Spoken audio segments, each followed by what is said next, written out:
दुखदाई रे हो गने की रात दुखदाई रे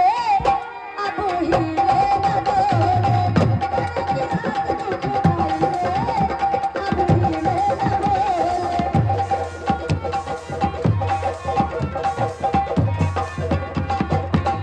सारा बजे सुने सैया की बोली सोनो सवतिया खिड़किया न खोली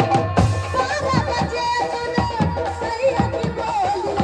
सोनो सवतिया खिड़किया न खोली रात भर आवे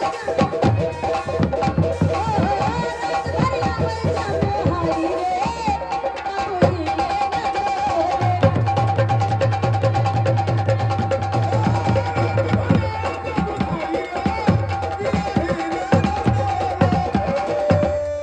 दिंदू हाय हाय धीरे धीरे से सहलाए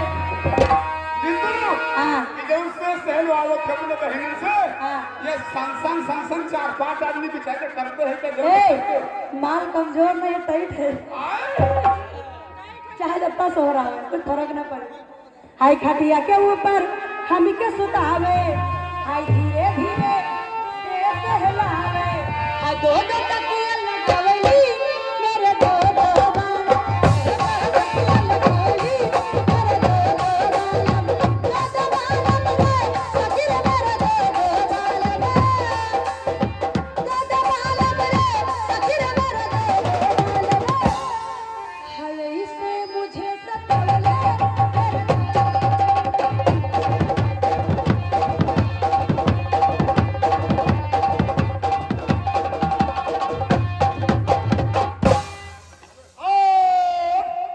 और असरफी बस सिरवा पे चढ़ के दबावे दोनों गलवा टूटेला हमरे नहीं हमरे बजरा सिरवा पे चढ़ के दबावे दोनों गलवा चटेला जैसे नाद खटाई रे ओ चटेला जैसे नाद खटाई रे अब ही रे